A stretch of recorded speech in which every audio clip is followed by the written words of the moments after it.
So I'm going to do an extra long introduction to Dennis while everybody comes in, so that I don't want anybody to miss anything from Dennis Andrusic. But today's spotlight is Dennis Andrusic. Dennis is the Deputy Associate Administrator for NASA's Science Mission Directorate. Prior to joining SMD, Dennis served as NASA's Acting Chief Technologist and as Deputy Associate Administrator for Space Technology Mission Directorate, and held many positions at NASA's Goddard Space Flight Center. In 2000, he was selected as a Goddard Senior Fellow. He's been on several national and international space partnership teams.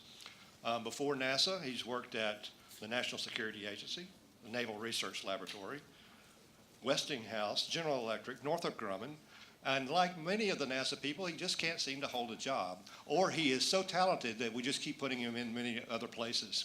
I've heard Dennis speak. He's a real treat. And so Dennis, come up and talk to us about science. Thank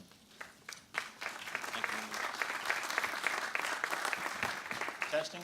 Is the microphone working? Yes, no, maybe, so. Okay, I'll migrate over towards this microphone just to... Would you mind? Testing, 1, 2, 1, 2. Anything? Yes. Yep. Nope. Okay. Yes. I got a yes. I got one yes. So one person can hear and nobody else. All right, cool. Now I can hear it too. Get the feedback. As they should be bringing up the charts. The package is in the sort of center of the screen. But as Chris mentioned, my name is Dennis Andrusic. When you see it in print, it looks much worse than it really is. It's like the boy's name Andrew, who is sick. You run them together. You got Andrusic. It's that simple. Been with the Science Mission Directorate for about 9 months now, but my time at the Goddard Space Flight Center was spent building a lot of the science missions, the flight instruments, the flight spacecraft, and the ground systems that go along with it. What I've got on in a package for you today is sort of an overview or some of the highlights from SMD over the last couple of years, and then at the end I've got some of the connections that tie directly to the human exploration folks, which is kind of what the audience is primarily looking at. So again, here's my name. And you've got an image of the NICER payload, which is flying on space station, was launched earlier this year. It's an awesome collaboration between us and HEO. It's an inexpensive platform for us to fly payloads and demonstrate scientific capability in a cost-effective manner. NICER is looking at neutron stars, which are very dense stars, and is also doing a technology demonstration looking at pulsars. Pulsars, think of them basically as like a lighthouse spinning out in the universe. The emissions from a pulsar, very repeatable, very predictable, and you can use those as basically navigational beacons out in the universe. So as NICER is looking at those, it's mapping them to use them basically as a GPS system out in space. What does the Science Mission Directorate do and how do we do it? So in a nutshell, this is the Science Mission Directorate by the numbers. So in terms of spacecraft, we have about 104 missions flying right now on 88 different spacecraft. And a spacecraft doesn't have to be a single mission. You can actually have instruments flying elsewhere in space to achieve that 104 missions. CubeSats are becoming more and more a part of our portfolio. In the not too distant past, CubeSats are primarily viewed as educational tools or development tools. We're getting more and more CubeSats flying 7120.5 or mainstream science missions. And that's really exciting. One of our primary goals in science is not just building an instrument or building a spacecraft, it's about achieving a scientific goal. And it's about achieving that scientific goal in a cost-effective manner. If we can do it in a CubeSat versus building a large spacecraft, that's a win-win for us. So when it comes time to explore the moon, you heard the last panel talking about flying the Astronautical vehicle to the moon. If we can take advantage of that to do lunar exploration, that is also going to increase our scientific return on investment. So clearly ways that we're looking to increase our science for the amount of finances we're investing. Suborbitals are a great way to demonstrate capability or to achieve a science goal unto themselves before they go into space. One of the questions, one of the comments brought up on the last panel was about suborbitals. Science uses suborbitals all the time. You got sounding rocket flights up in the lower right-hand side, 16 science missions and 2 student technology missions flying recently. So you got balloon payloads, 13 scientific payloads, and 13 piggybacks. I mentioned the CubeSats, Earth-based investigations on aircraft. We do quite a bit of science from aircraft. Also up there, I shouldn't just say Earth, it should say astrophysics as well, because we've got the Sophia 747 flying, doing astrophysics measurements all the time. It's a great, great platform. Got at least one thumbs up there. It has really been providing a lot of science for us. Technology demonstrations. We invest at least $400 million annually in technology. You know, the STMD budget is about $600 million a year, and there is no overlap. So if folks wonder what we're doing and why are multiple mission directors investing in technology, in the Science Mission Directorate, we're investing in technologies that directly support science missions that are not necessarily multi-platform technologies. If you look to STMD, and Jim is up there, we work very closely with STMD. I used to be an STMDer not too long ago. And in STMD, we developed they developed, not we anymore, they developed the cross-cutting technologies and do a great job of it. So they'll do power, comm, platform technologies. And we'll do the detectors, the new capabilities that are specifically rated to the science. You put it together, and you've got a great collaboration. In research, we invest quite a bit of money into the Roses Call in research grants, going out to the community. 10,000 U.S. scientists funded through 3,000 competitively selected awards. About $600 million goes into research grants. So we're heavily invested in the future while we're investing in our current portfolio. It's really a very robust program. What does that look like? It's quite a lot of missions, quite a lot of programs. The 100 plus that I had on the other chart, it looks a little more comprehensive when you see it in reality. In the lower left-hand side of the graphic, you see all the Earth science missions. And the ones that are in bold letters are the ones that are future missions that we already have on the books that we're working on towards a future launch. The ones that are not in bold are the ones that are flying right now. These are not decommissioned. These are not missions from the past. These are missions that we're currently flying. And there are quite a lot of them. Earth science, the moon is actually, and the light blue is the Earth science. The orangish font is planetary, so you see the moon. The Lunar Reconnaissance Orbiter, still on the lower left-hand side, is a planetary mission. If I slide over to the right-hand side of the chart, you see Mars, you see Jupiter, you see Saturn. Those are all planetary missions that we're currently working on. And did we take Cassini off? Yes, unfortunately we did. Cassini, I've got a chart coming up on Cassini, but that end of mission was September 15th. But there's quite a few missions that we're exploring in the planetary domain. On the upper right-hand side, you've got heliophysics, exploring the sun, and the interaction with the Earth. So we've got a huge investment understanding the sun. I'm an old guy, in case you haven't noticed. I remember way back when they talked about the sun being a solar constant. It's anything but. Very dynamic, a very dynamic environment. And you see all the missions we're doing, not just NASA, but collaborating with others and achieving heliophysics missions. Finally, in the upper left-hand side of the chart, you've got the astrophysics missions. Astrophysics, exploring other stars, looking at the stars themselves, and exoplanets is an interest across multiple science disciplines, and exoplanets are studying the planets around other stars. So we've got quite a bit of interest in that. I don't know if you saw the TRAPPIST charts from last February. It's pretty spectacular finding planets around another star and being able to actually characterize them.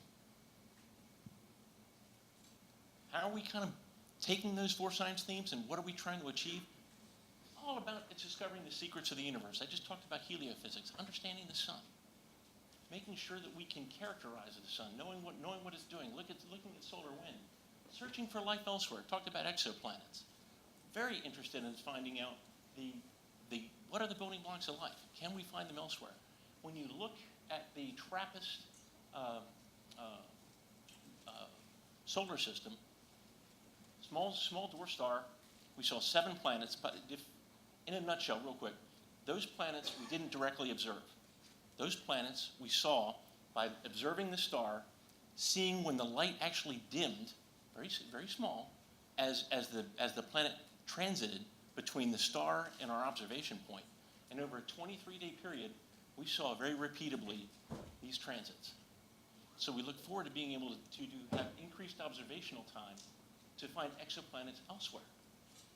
I firmly believe we already can see thousands of exoplanets, and that number is going to explode.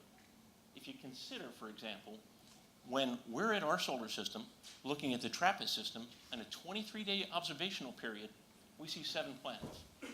If we were there looking at our solar system over 23 days, we'd be lucky if we saw 1.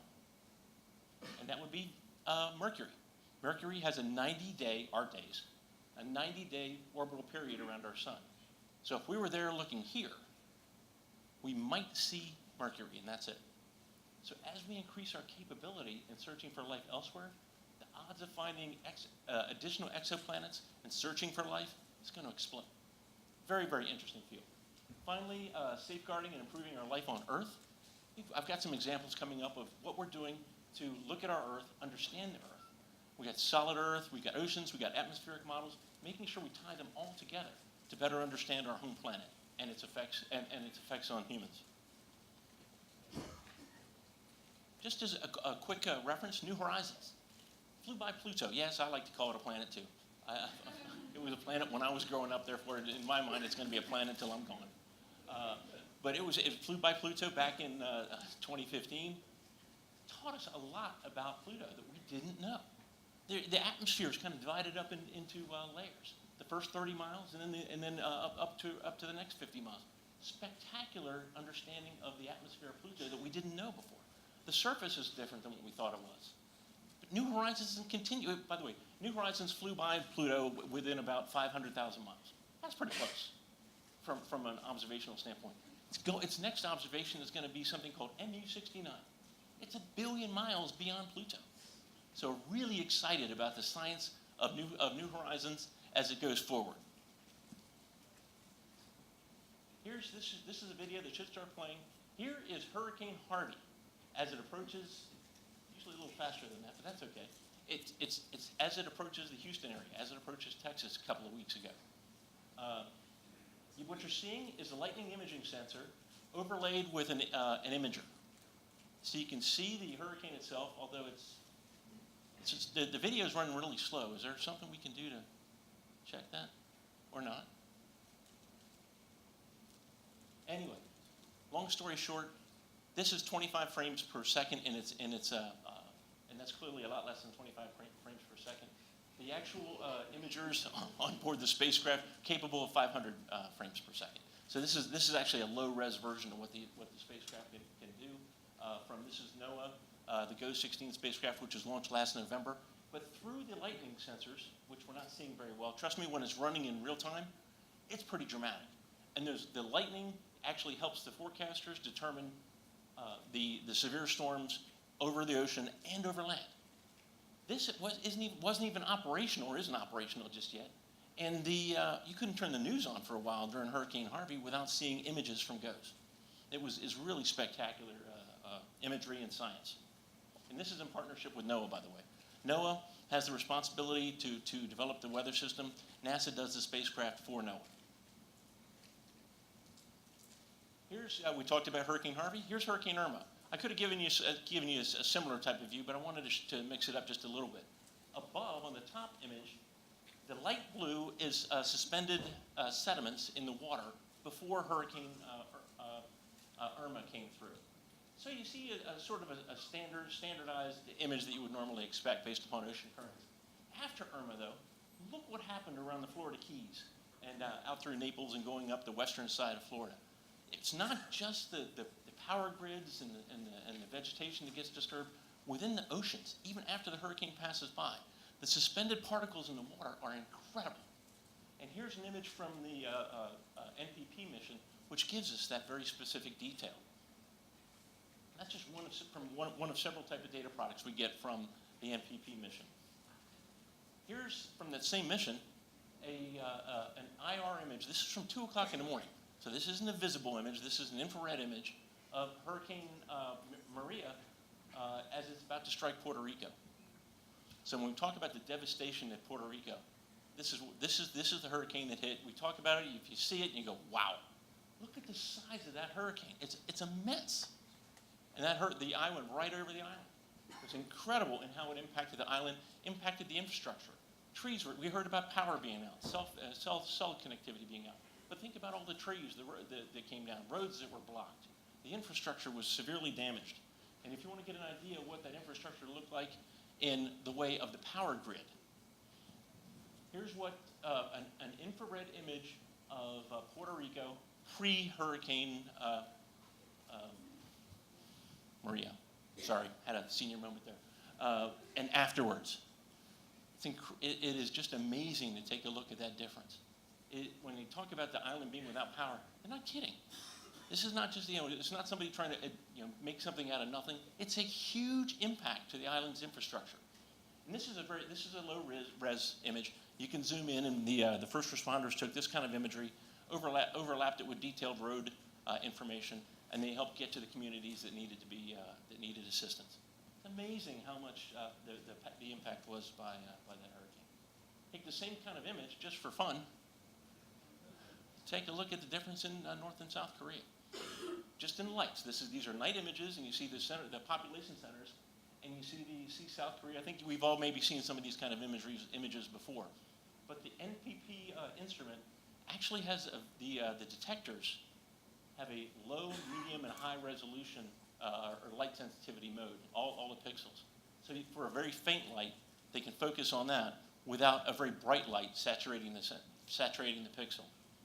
So you get a very detailed viewpoint. Take a look in the Sea of Japan and in the Yellow Sea. Those are fishing fleets. The fishing fleets are exhibiting more light than North Korea. That's pretty amazing. So those aren't islands out there, those are fishing fleets. And here's another GOES 16. Oh, hey, this one's in real time. Life is good. You can see a solar flare this is also in GOES 16, has sensors looking down. It's got sensors looking up as well. So this is an ultraviolet instrument, by the way.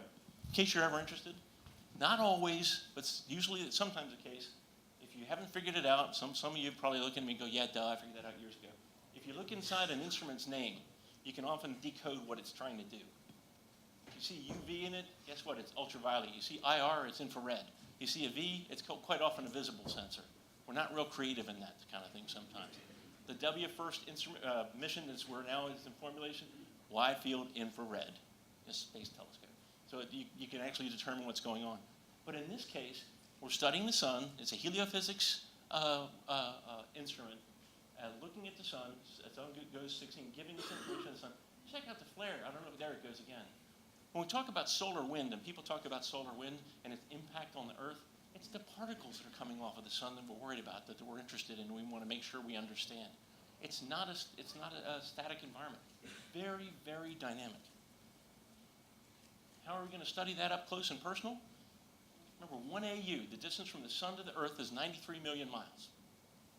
We're going to send the Parker Solar Probe, going to launch next summer in August of 18. Just as getting ready for environmental tests right now, the upper sunshade thermal system was just installed.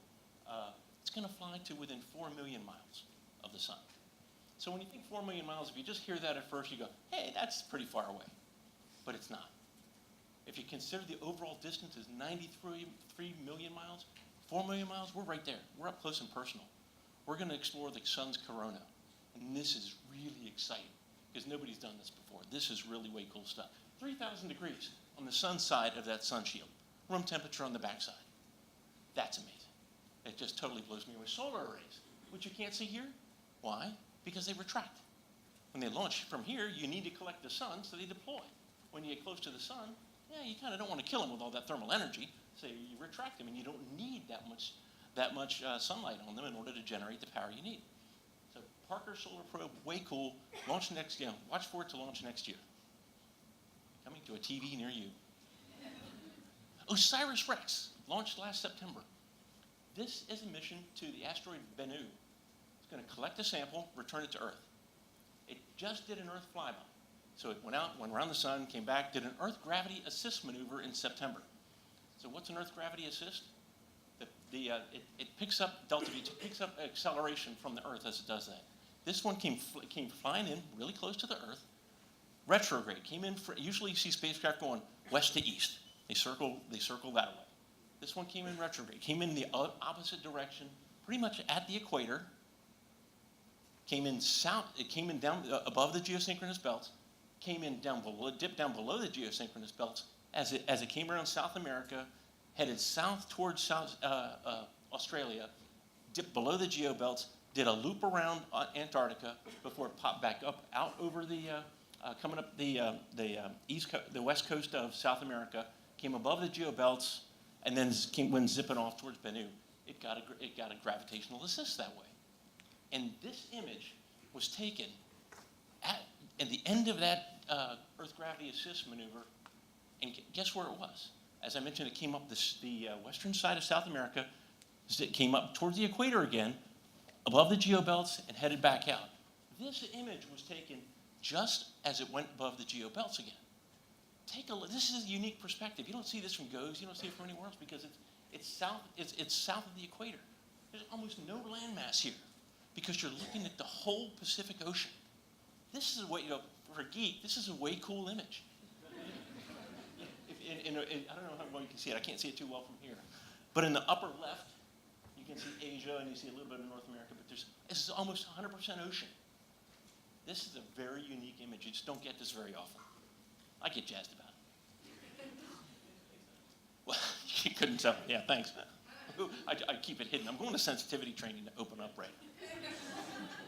The Juno mission, which is out at Jupiter. Also, another incredible mission. When we talk about exploring beyond low Earth orbit, some of us already are. That's a joke. It's okay. We're having a ball. By the way, we do work very well with the human exploration folks. When Bill Gerstenmaier-Gerst, he was talking about the collaboration between SMD and HEO at lunchtime. He's not kidding. We have a great relationship. But this is Juno. It's in a 50. Jupiter. Do you know how big Jupiter is? Huge. Go with that. Okay, the Earth's diameter, the radius is 4,000 miles. Call it 8,000 mile diameter. Jupiter is 88,000 miles in diameter. You do the whole 4/3 pi r cubed spherical area. You can put every planet in our solar system inside the volume of Jupiter. Gigantic. Here's the red spot of Jupiter. We've seen this in telescopes. We've seen it in movies. Seen it, elsewhere. The red spot alone is over 10,250 miles across. The red spot is bigger than the whole Earth. It's gigantic. We're learning all kinds of things about Jupiter from this mission from last year. When you got there last year, the weather, the cyclones, just inside the red spot. We didn't know what it was made of before. Now it's a dark weather pattern. Check out all the eddies, the currents, the cyclones inside of the big red spot. It's way cool. On the north end, I've got like 30 charts in here. I figured they'd throw me out if I put too much more information in here. I got 5 minutes? Okay. It's way cool. The cyclones at the North and South Pole too. Really neat stuff. Cassini. By the way, okay, I mentioned Mercury orbits the sun, and I'm going to use Earth reference points every 90 days. Earth, obviously, once a year. Mars orbits the sun every 2 years for an Earth year. Jupiter, every 12 years. So that's going every 12 years. Cassini was at Saturn. The Saturn period to orbit the sun, compared to what our Earth years are, almost 30 years. They've got 4 seasons. Their seasons are over 7 years long. So that's a lot of shoveling snow. Kidding. But the Cassini mission was a 20-year mission. It took 7 years to get there. So even though Cassini was there for an incredible amount of time, it still wasn't there for a full Saturn year. But it taught us huge amounts of information about Saturn. We learned that the rings, ice, dust, rock particles, we flew through them. Way cool. We learned about the 2 key moons we all love, Enceladus, Titan. Enceladus has got a big, thick ice crust, water beneath it. The moon of Titan's got liquid methane lakes. Just incredible science. And this was the end of Saturn on September 15th. I'm not going to go through the details because I'm already getting told I'm out of time. But thank you, Chris. I appreciate that. I really do. But the mission for Cassini, folks before we were getting ready to end the mission, the grand finale, folks were saying, why did you keep it going? The honest answer is we ran out of gas. We were out of fuel. We had to dispose of the mission. And one of the reasons we went through all the planetary protection processes, it was a safe thing to do. but we didn't want to risk the Cassini mission, if we just tried to park it around Saturn, ever impacting Enceladus. We want to preserve that to do exploration for life. So that's one of the reasons we went into Saturn. Awesome mission. MSL Curiosity. Gersh was talking about having artist conceptions. This is not an artist conception of the Curiosity rover on Mars. So if you're wondering, how did they make this image? Did we launch a stealth rover to take the image? The answer is no. This is actually, there is a little trickery in here though. So there's a camera inside the MSL arm. We basically took a bunch of selfies and stitched them together. So this is not a single image, this is a mosaic of several images, but it is a true image of MSL on Mars.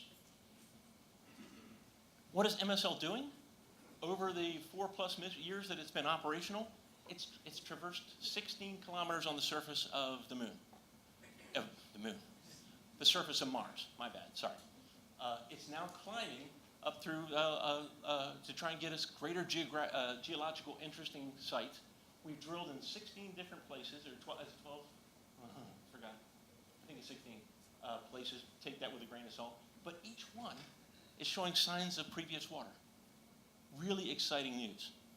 But for as much as I love this mission, by the way, and we got Mars 2020 coming right behind it, which will gather samples and collect them for a hopeful future return, it's only gone 16 kilometers in this time frame. Integrating with humans will hopefully get us even more science, get a much greater science return. Very excited about that. Here's what the trail has looked like. Yes, I'm hurrying up. We stitched together the Vera Rubin Ridge going up Mount Sharp. That's spectacular. This is out of the camera looking out of the side of the sensor. So this is a bunch of images stitched together as well. It could be your not your backyard, but it could be Arizona. I mean, it's really amazing what that looks like. What the images coming from Mars are really spectacular. What are we doing with SLS? I want to give you an example of what SLS can do for science. It's not just for humans, it's for science too. We love it. We have a mission called Europa Clipper. At Jupiter, there is one of the moons called Europa, which we are very excited about the possibility of finding signs of life. We know it's got a salt-based ocean underneath the ice. We've been able to measure that. So we're going to send a mission called the Europa Clipper to Jupiter. It's going to orbit Jupiter and get us 40 passes past Europa. It was an inexpensive way to get to science at Europa. Way cool stuff, but it's a long way away and very expensive. So if we looked at the orbital trajectories, and I'm not going to go through all the details, but if we launch on a typical EELV, a Europa Clipper mission, you wind up doing multiple Earth flybys. Basically, here's the sun and the bright yellow dot in the middle. The Earth is the third rock from the sun. So you launch from the Earth, you orbit around the sun, you do a couple flybys of Earth, also a Venus flyby, in order to get out to Jupiter. It takes 7 years. And you have to design your thermal system to be able to account for the thermal environment, which increases for each planetary flyby. It gets warmer. So your spacecraft gets heavier, your spacecraft gets more expensive, and the time to get there is much, much longer, 7 years. If you do this in an SLS, you can go direct. It's kind of like a nonstop flight versus a couple of flights to get from somewhere. We can get directly there in 2.5 years. So it's 2.5 years to 7. It's a huge difference. The spacecraft gets simpler too. The cost savings are tremendous. And here's what we're doing on station. There was a couple of questions asked at the lunchtime as well about what we're doing on station. Science has flown a bunch of payloads on the space station, mostly Earth science and astrophysics. But we're really excited about that. I won't go through all of them in the interest of time. I'm already over time. But one of the examples I'll point out, which is CATS. It's a LiDAR that's flying on an Earth science mission that's flying on station. And that was the lasers there were built by a company called Fibertech. They're the same folks that are building the lasers for ISAT-2.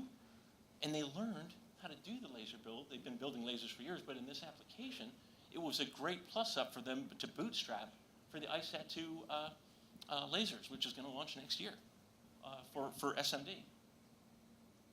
And in closing, this is our portfolio coming up. So we're here in 2017. You look at 18, 19 through 24. And you see the different missions I've been talking about. ISAT-2, the Parker Solar Probe, TESS, which is going to transiting exoplanets mission. All interesting stuff in all 4 of the science fields. And I won't go through them all, but I'll tell you what, it's a very, very productive science program we've got. Really excited about it, and just thrilled with our relationship with HEO and how we can get some of these missions demonstrated. Thank you.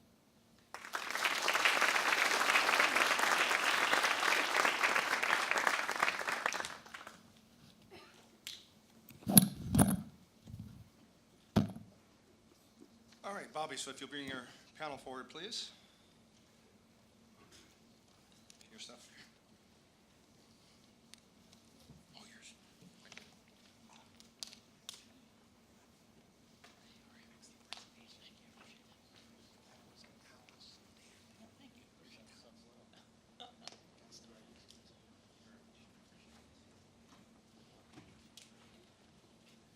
All right, it was nice to see some of the stuff that Gerst was talking about in a little more detail when Gerst was talking at lunch. Now, I know a secret. It's amazing how much of the space station work is actually done here at Marshall. It's not known well in the industry, and it's not known well in NASA, but Marshall is responsible for a tremendous amount of the payload integration and payload, research payload management here. They operate 24/7 with communications to the ISS and managing those payloads and the operations of those payloads with the remotely located PIs. They're also responsible for development of new systems for the ECLSS system and developing the sustainment for those systems. And the man who's responsible for that is Bobby Watkins. Bobby is the Director of Human Exploration Development and Operations here at Marshall. He also has been the Chief Engineer at JSC. He worked at the Legislation Office at headquarters, and he was Director at Michoud for a while. But now probably his most important job he ever had began in 1974 when he worked for his father, who bought a grocery store. And he dusted shelves, stocked shelves, bagged groceries, and carried the groceries out to folks in their cars. And through that, he learned how to work with people, and he learned the basics of business. And I would suspect if you asked him, he'd say that was probably the most educational and most satisfying job he's ever had. So, Bobby, your panel. Hey, thank you, Alan. Appreciate that. I really got to figure out who on my staff is providing all this background information on me. So that is really, really going to be a problem. I'm going to get to the bottom of this as soon as this panel is over. And if any of my teammates are out there right now, please start texting them immediately. I want to know immediately who provided this information. Wonderful introduction. Wonderful introduction. Hey, guys, it is a pleasure to be here today. When I think about the work that this team and this panel that you're going to hear from today and the work they're doing on the ISS for us, the research that's taking place on the ISS, it is a phenomenal panel. They have been working very, very hard to pull together similar information that I think you're going to really, really enjoy from an ISS research perspective. You think about all of the money and the dollars and the hard work that went into assembling the International Space Station. Now we're really focused on looking at the overall International Space Station for the research and the science that we can do on it. And also, what does it mean as a test bed long-term for space exploration? So those are some of the key elements that this panel will talk to you about today, and making sure that we have different ways to bring in aspects of industry that may not be common industry partners that we have. And these are some of the key things that you'll hear from us today. As we're going through the panel discussion and going through all the different presentations, start thinking of key questions or comments or concerns or things we can do differently and things we can do to improve what we do from an International Space Station. Again, a very, very exciting day, and thank you guys for having us here from an AAS perspective. So now I'll get to my formal remarks, and I'll keep this very, very short because I really want to save as much time as we have for the actual panel. But again, you think about from aerospace industry, and for the first time since 1993, we have a National Space Council that has laid out a bold vision for space exploration. We began with a new area of research for International Space Station. We added a fourth U.S. crew member, which will allow us to maximize our research time. The additional research time will allow us to help us return to the moon, explore further into deep space, and discover benefits that would benefit us here on Earth. Again, I talked about this wonderful panel that has been assembled to talk to you today, and we'll cover some topics that are very timely from an International Space Station, and also even talk about the possibility of what the extension would mean if we go past 2024. Again, continue to think about your questions and look forward to getting your particular feedback as well. With that, we're going to go ahead and get started. I do want to point out our first member of the panel was Mary Beth Adine. Mary Beth Adine had a death in her family, and she could not be with us today. So let's make sure we keep her and her family in our thoughts and prayers. So she is doing fine, but I do want to say that she is not with us today. But her deputy, Mike Suber, is with us today, and Mike is going to share with us some of the things that are going on from a research perspective in his role as the deputy for Mary Beth Adine. In Mike's role, he plays a very, very important role on the International Space Station as part of the Research Integration Office. He is responsible for cradle-to-grave integration of all ISS payloads and science research. Before Mike got into his current job, he called Moscow his home. So again, he spent a lot of time serving with the Russian operations, and he was the director for human space flight programs there in Moscow. Today, Mike will tell us about all of the innovative research that is being done on station. And again, let's give Mike a warm welcome to Huntsville and to the Von Braun Symposium. Mike, it's all yours.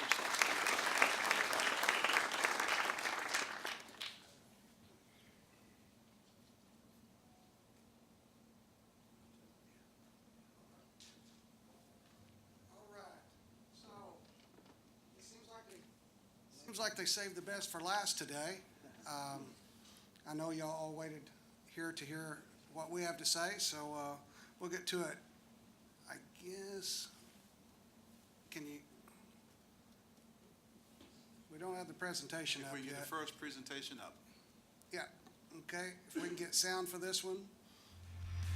I like to start with a little video, get you excited in the afternoon.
So,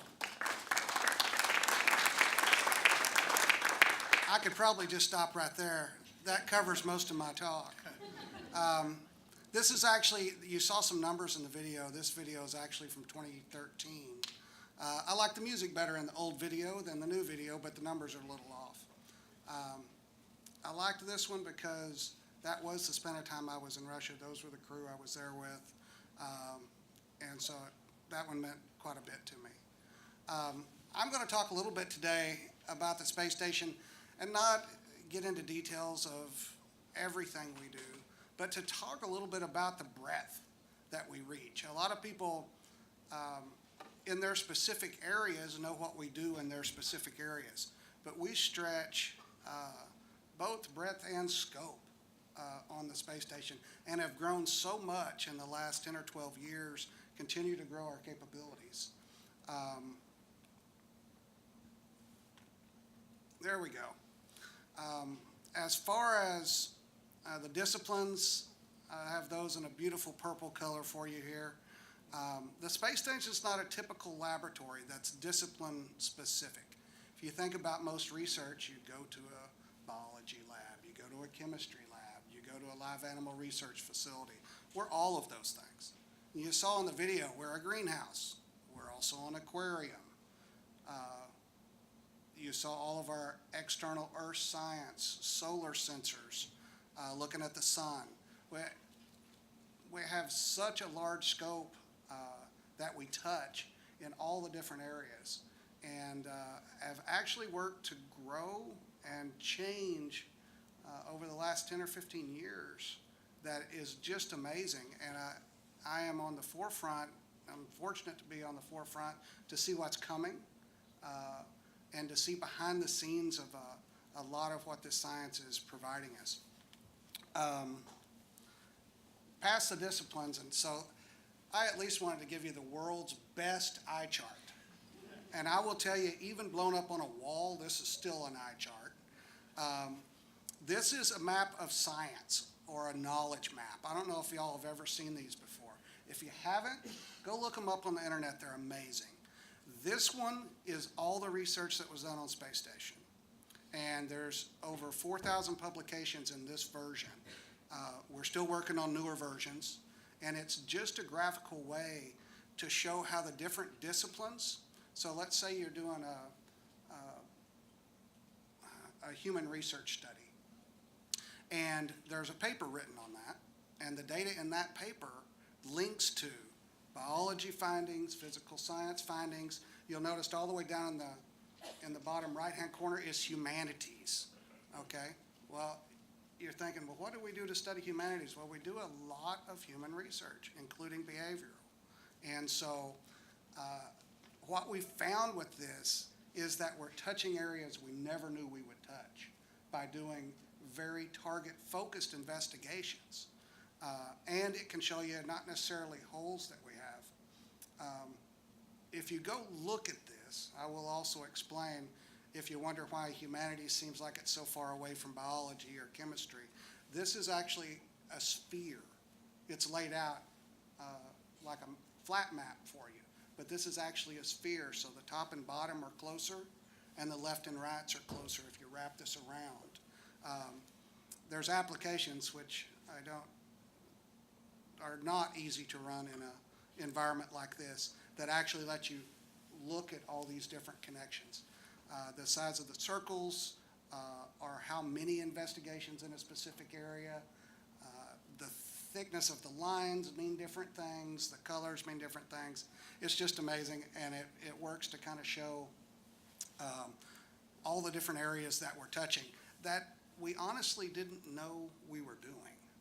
And so this in itself is a finding for us as an agency. The right button. So not only do we cover all the different disciplines, but we cover those disciplines specifically throughout their development continuum. And so I've got some examples up here. We understand the alpha magnetic spectrometer. If you're aware of what that is, it's looking for dark matter and antimatter. Well, that's definitely in the theoretical. And that continuum all the way through, we have running right now zero boil-off tank on space station. And what that's trying to do is fund deep space exploration by research on how to keep your cryogenic propulsion from boiling off out of your tanks on a 7-year mission. And we're running that as of last week, I don't think we've completed it yet. Finding a lot of good data from that inside. Very interesting. All the way out to the end of the product enhancement. So one of the things we've done with CubeSats, we've launched 150 plus CubeSats off space station now. And we've had a couple of different speakers talk about how the CubeSats have boomed. We're seeing quite a few of those on the orbital charts that we saw as well. But not every one of those are just doing research. I mean, some of them are education, and that's what they started out as. But for example, the Lemur CubeSats, we went through about 4 different versions of those. And they used us as their technical development platform because we were quick, we were much more inexpensive, and we were routine to be able to get them to orbit. So they would do a version of the Lemur, a second version, change the solar arrays, get their transmitters, put 3 or 4 out. And now they've moved on to, wanting to put dozens of these satellites up, which exceeds what we're really here for as a platform. So they'll move on to unmanned expendable launch vehicles and put up a whole swarm of these guys. Tech demo. Well, we're NASA, and we enjoy doing technology research. That is just a part of our culture. And of course, we do that throughout actually multiple disciplines. And one of the things you can read through the list, material structures, radiation, those are all the ones that make sense that you realize we're doing. Advanced ECLIS systems, advanced propulsion, advanced solar energy. We have good places to put solar arrays. We can throw a quick access CubeSat out with 5th generation solar array on it and get some data for you. But what I wanted to point out on this chart was a lot of the intangibles that are also technology demos to us. How we do things, new operations procedures, new processes, new tools to enable the science in a more rapid, cost-effective fashion. Those are also technology demos to us. We fly tools to where we let the crew members on orbit normally what they call chase the red line. And they have a timeline during the day that says what they're going to be doing. We ran a suite of tools, and we've used them on and off for different crew members to let them plan their own day. They know what their capabilities are. They know what they feel like at any given time. They know where things are stowed. To let them plan their own day for a couple days, look at that data and see if that's better for them for long duration space missions. To not be told specifically every task you need to be done on an hour, or each day. And so the takeaway on this one is it's not just the hardware and the technology, it's also the processes and the human element of the space station allows us to check those things as well. Readiness levels. So we've talked disciplines, we've talked development cycles. Of course, readiness levels come into play in the scope of investigations that we do. I'll submit to you that the space station itself is a experiment of different readiness levels. Of course, we've got 9. I mean, we've got some wonderful equipment that's been running for 15 plus years. So that's obviously a 9. Some of our equipment is probably still, say, a 6, 7, and 8 in different areas. And then we have true TRL 1 through 5 that are more of our research, tech demo, advanced ECLIS. A lot of these systems we fly up at a TRL and actually advance on orbit, make changes, fly new parts for them, and then turn them operational. It's probably about a 7 level. And so we do this not just on the vehicle, but on different versions of experiments. Okay, oftentimes we'll have a series reflight experiment that crosses multiple increments that is on version 7. Okay, well, we tried the experiment, we modified it, we flew it as version 2, version 5, version 7. That in itself has moved its research capabilities through its TRL levels as well. Commercial uses. We hear a lot of talk about the commercialization of LEO. Mr. Gerstenmaier talked about that today. ISS, I would say, has been a major jumping off point for this. I don't want to over talk about CubeSats, but they were truly a game changer in this area to kickstart how we would relate with commercial companies and the commercialization of LEO. The agency's goal here is to ensure that the market needs are met in low Earth orbit after space station is gone. And Mr. Gerstenmaier talked about how long will there be an extension for space station. And we'd like to think that will come naturally as the commercial use of low Earth orbit and the ability to do research can be provided by commercial companies. Hopefully, we will just know as an agency when it's time for us to step back, let that develop, and continue on its own pace, and let us do deep space exploration and go to the next steps and repeat this cycle again through that. We do this not just through education, product development, the services that we have, but also part of the commercialization of LEO ties me into the next chart, is to the agreement approaches. And I'm sure many of y'all out here have dealt with government contracting and procurement structures. The standard FAR Part 12 is pretty much the government contract structure, and the 15, I think, I may have these backwards, maybe the 15 is its a little bit more tailorable commercial cousin. But NASA has been, since its inception, in a position to have other transactional authorities.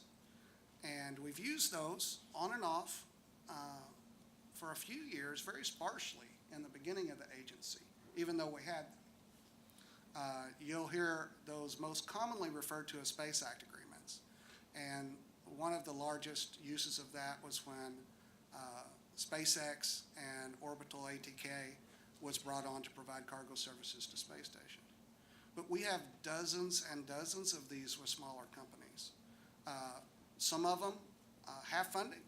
Many and most don't. We will provide services to companies. They want to use our facilities. We'll have a Space Act with them. Hey, if you'll share the data with us, we'll let you use the facility. Or if they don't want to share the data, we'll work out a service exchange. Or maybe it's just something we help them with. The depth and breadth of our agreement approaches has grown exponentially. Or at least my knowledge of that growth has over the last 5 or 6 years.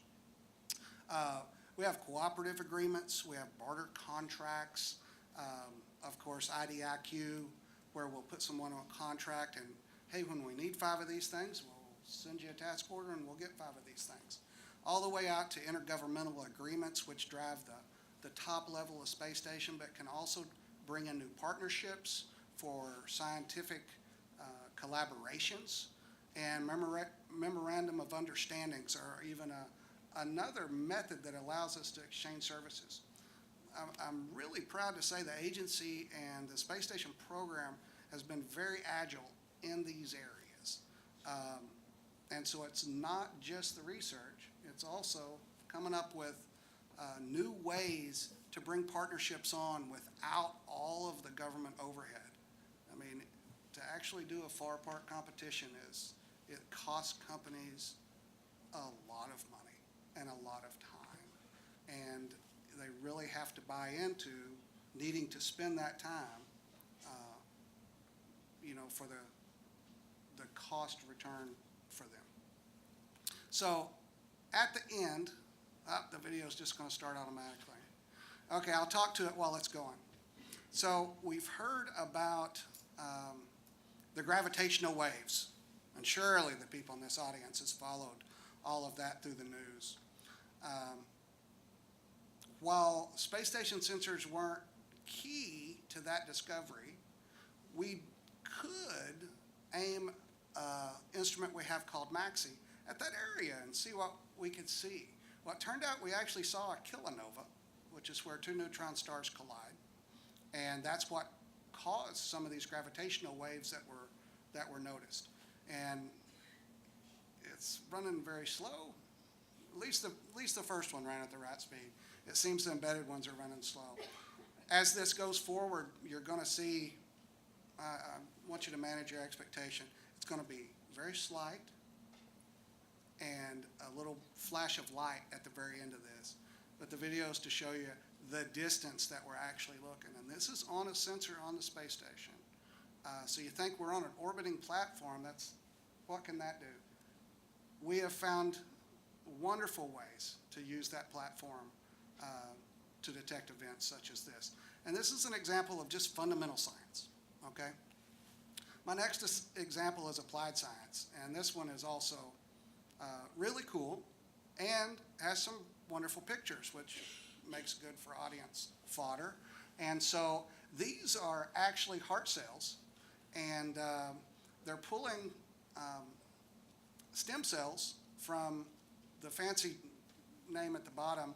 The adipose is your fat cells.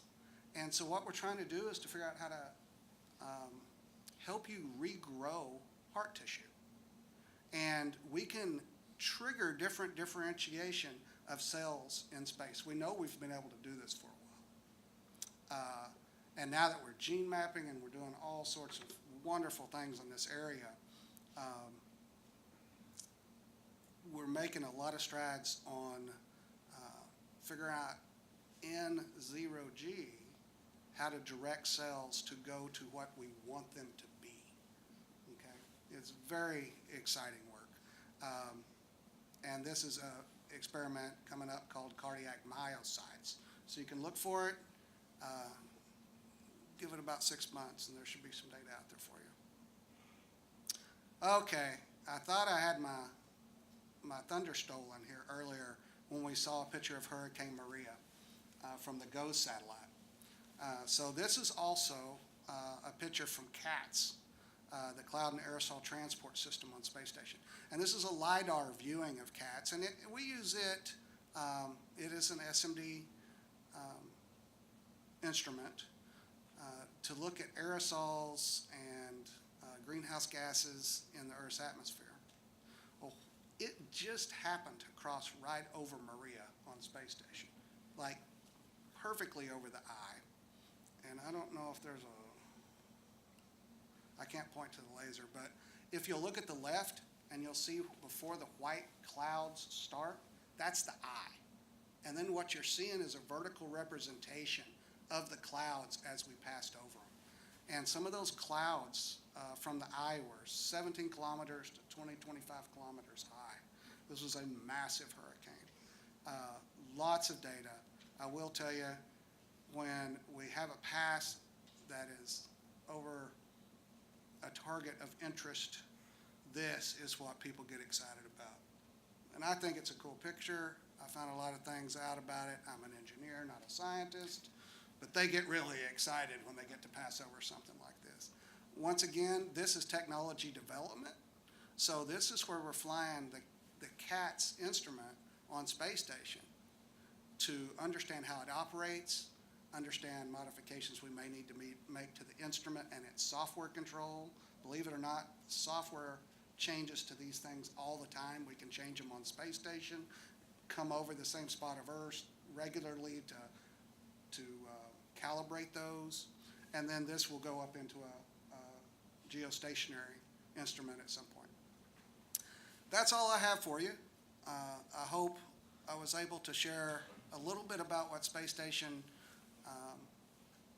research does across all the different fields. And if you have any questions, I think there's some time at the end. Thank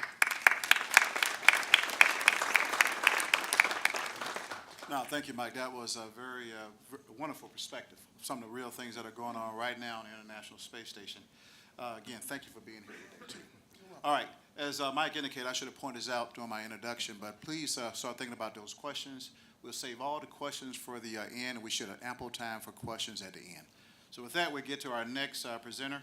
is Robin Gaddens out of NASA headquarters. Of course, Robin has two major roles at NASA headquarters. She serves as the Deputy Director of the International Space Station Division and also leads our Environmental Control and Life Support Systems, or ECLSS, activities across the agency.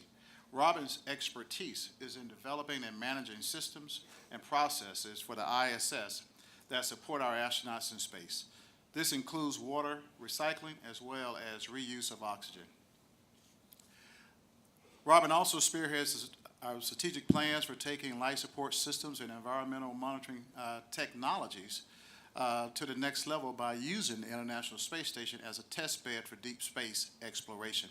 And this is just one of the many topics that Robin will talk to us about today. Let's welcome Robin Gaddens.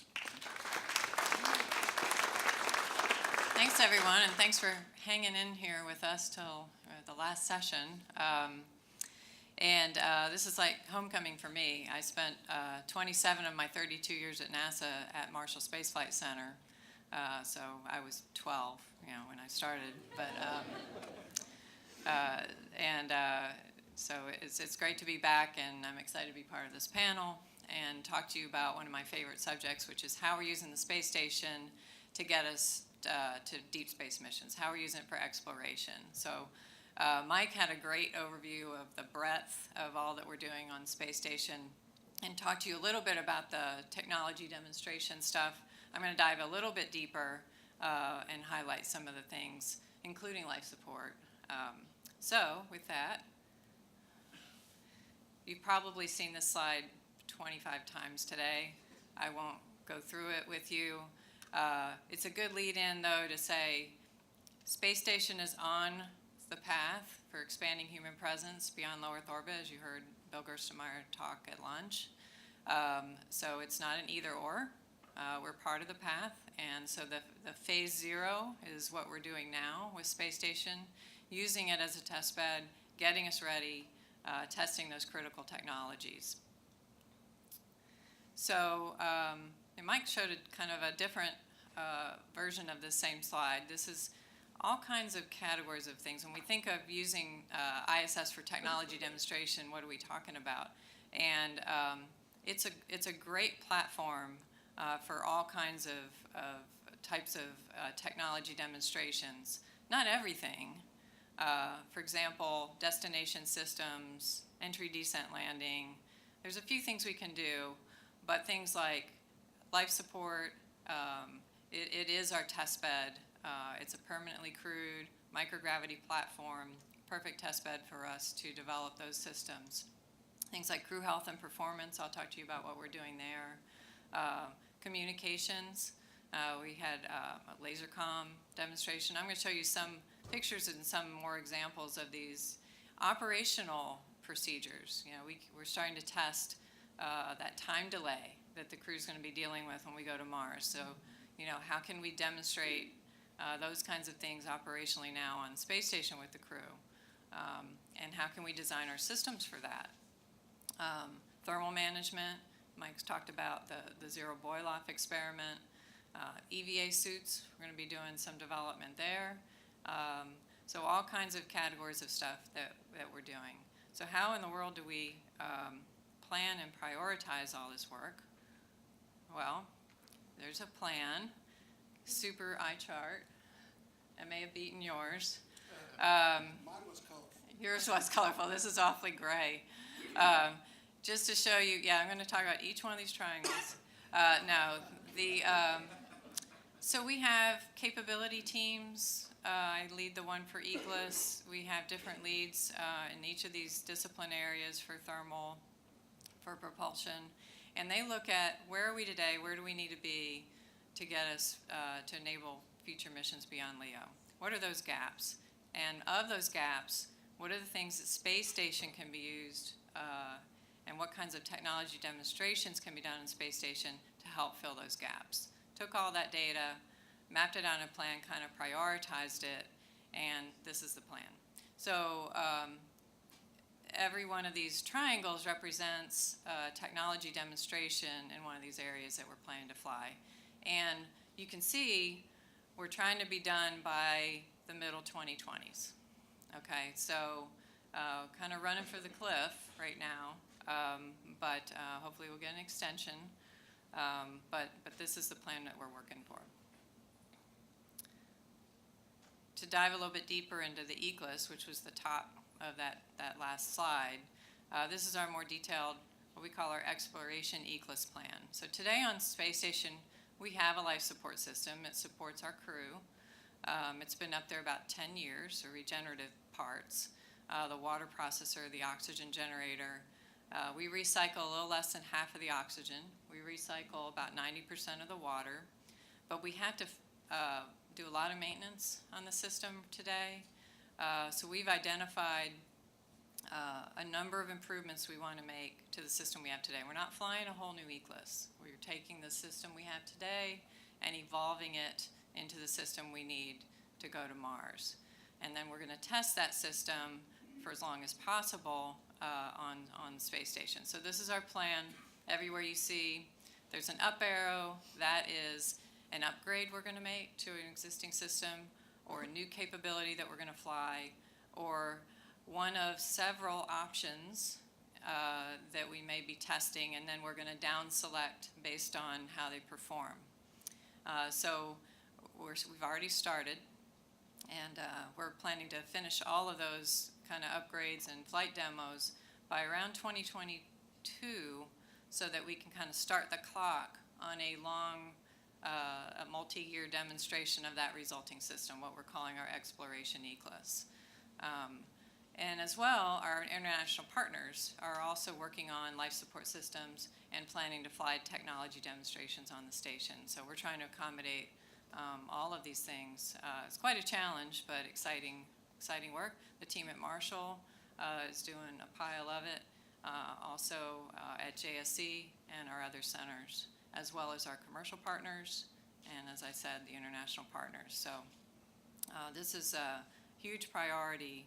I tell my team every time Bill Gerstenmaier stands up, or one of our other leadership, and talks about what we're doing, ECLIS is mentioned every stinking time. And it just goes to show, that this is a big priority for the agency. So some more highlights of what we're doing using station. In the next slide, I'll show you. Last year, we installed and expanded the Bigelow Expandable Activity Module, or BEAM. So that's a test of an expandable module, still up there on station. In fact, we're working with Bigelow now to extend its stay and maybe use it for storage and some other uses. Bill Gerstenmaier talked in his lunchtime talk about sequencing DNA. This is part of capabilities that we're developing. They'll be able to do some more environmental monitoring to identify species in our air and water, and tell what organisms we've got, without having to send samples back to Earth. Because when we go into deep space, we're obviously not going to be able to send samples home and analyze them on the ground. We've flew an aerosol sampler to characterize the particulate environment of the space station for crew respiratory hazards. We've already begun improving our urine processor. We implemented a new pre-treat formula for the urine that changed the chemistry. And one of the lessons learned when we flew the urine processor years ago is that crew urine is a little bit different than test subject urine on the ground, in that crew lose calcium at a higher rate in microgravity, and this precipitated out before earlier on orbit than it did on the ground. As a result, we could not recover as much water initially from our urine processor. Well, we worked on that, changed the chemistry of the process in the pre-treat, and now we're back up to that 85%, kind of pushing to 90% recovery of water from urine. So this is one of those many lessons learned, and why we can't just rely on ground testing alone to develop these systems, because they always behave a little differently in microgravity. Some other things we're doing, we're testing flammability of materials using our Sapphire fire demonstration series that have flown on our Cygnus spacecraft. once the Cygnus has completed its cargo mission to the space station and leaves, then we activate the Sapphire large fire. It's larger than we've done in a glove box, and learned a lot about how fires behave. Got another series of those planned where we're actually going to put out the fire, test the products of the fire, and then try to clean up those products of the fire. So there's more to come on that. And then we've also installed RFID-enabled hatch readers throughout the space station.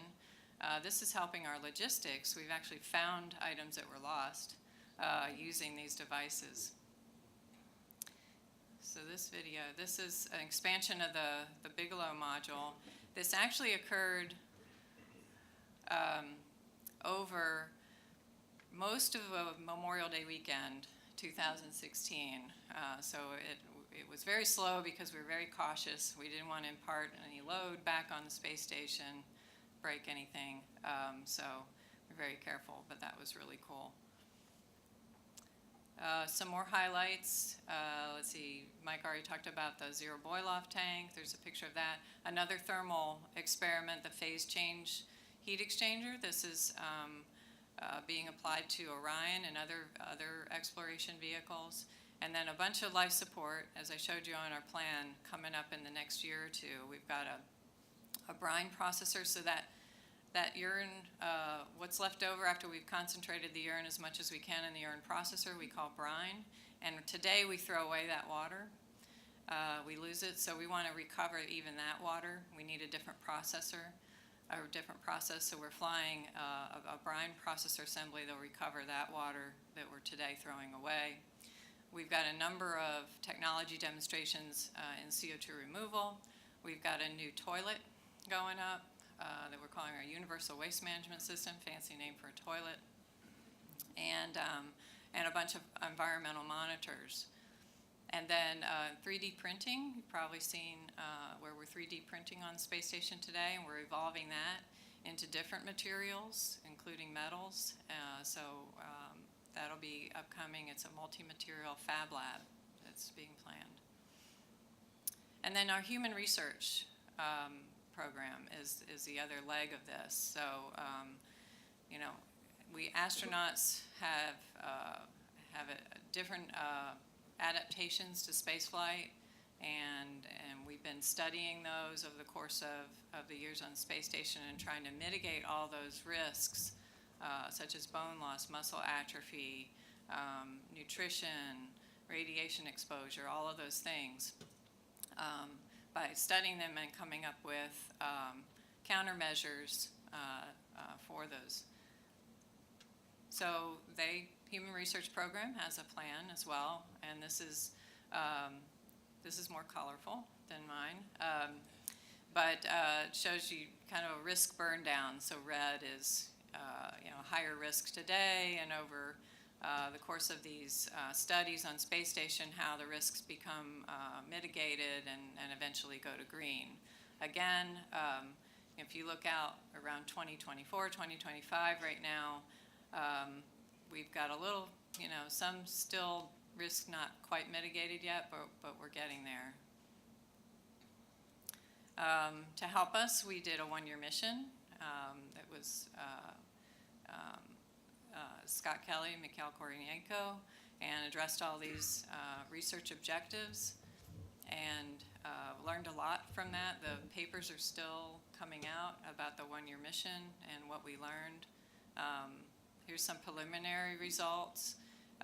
Learned some things about the immune function, some about the one-carbon metabolism. Learned that actually exercise, if you do sufficient exercise on the ISS, you can prevent muscle and bone atrophy, even if you're there for a year. And there were no additional cardiovascular concerns. So just some highlights coming out. And then the twin study that we did at the same time with Scott and Mark Kelly, it's a whole nother set of research that's also now being compiled and synthesized. And there were some preliminary results presented at a workshop earlier this year about how genes were expressed differently between the twins, Some things were the same, but there were some differences. And so there were a bunch of individual studies. Right now, they're all being kind of integrated together, and then there's a summary paper coming out, and then these theme papers. So stay tuned for more results on that. And the HRP program is also planning on more one-year missions, and we're trying to work that into the plans going forward. And I think, yeah, that's my last slide. So thank you for your attention.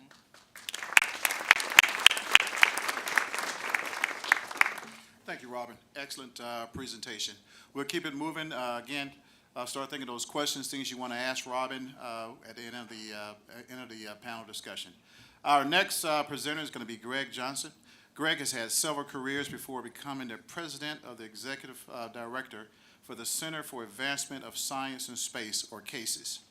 He is a decorated fighter pilot, test pilot, NASA astronaut, and also served as the Associate Director of Glenn's Public Outreach Programs. In Greg's current role, he seeks out scientists, businesses, academia that have innovative experiments, and he helps them cut through the red tape. I cannot imagine that. The red tape that we have in getting those payloads on the International Space Station very quickly. Each year, CASES has increased the number of experiments it has sent to space, and last year set a new record for utilization. Please welcome Greg Johnson. Thank you, Bobby. Apologize, I'm a little hoarse today. I found myself yelling at the TV last night, and it didn't help the Astros overcome the Dodgers, so hopefully we'll have a little bit more luck tonight. So, I'd like to thank AES, Chris, Alan, who else from AES am I missing? Jim Way, yes, for, and NASA, and of course, Huntsville Space Club, for another successful von Braun. This is my 4th year, and I love the collection of different perspectives. I found today very interesting. You always have the new generation panel, and there's lots to be learned from the new generation. And as I look out in the audience, I see some really die-hard, hanging in there for this last panel students out there. You know, it's been almost 18 years since we've had a continuous presence in outer space. And this year, the graduating seniors, some of them will be, their whole entire lives will have been spent knowing that people have been living and working in outer space 24/7. So an amazing time that we're in, and I'm really glad that you all are here. But I'm also glad to have the, graybeards. I know there's a couple of, no kidding, real graybeards here, even one on the panel.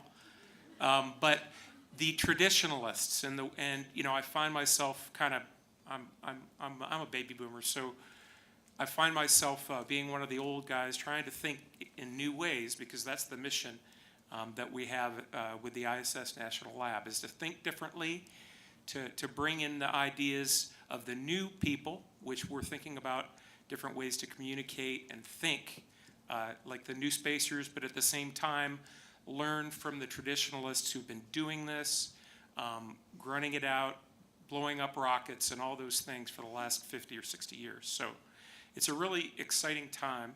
Not to be outdone with videos. I've got a video, so instead of going on and on, let's start with a video. Oops, let's go back one. There's a video. Okay, maybe I can do this. It's got sound, not booming rock music, but it does have sound. Okay, but maybe not. Believe it or not, we did test these things all. I was here yesterday testing this, and it worked. But maybe I'll just pass on the video because, well, maybe I'll talk just a little bit about, what you'll see on this video is a community of researchers that have been doing this for NASA for many years. There's Cindy Buteau. She's on the CASES team. She's our Director of Commercial Innovation.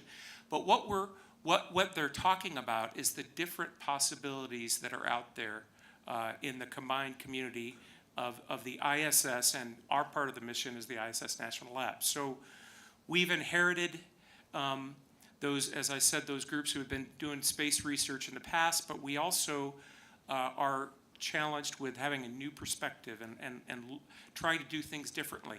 The commercial companies, and I'll talk a little bit more about that in my presentation, where we can take these problems that you're trying to solve to go to the moon or Mars, but there's an intersection of some of those problems, and there's also other problems that can become a business model. You know, we talked about 3D printing, but how about bio 3D printing? How about growing a whole new organ in low Earth orbit where gravity's not pulling on the 3D printed biospecimen?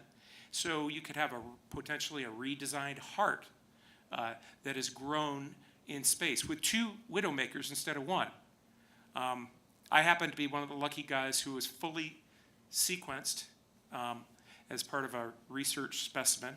So I know where my weak points are, and one of them is my heart. So it'd be interesting to me to personally, but also you can imagine the business of growing organs in space.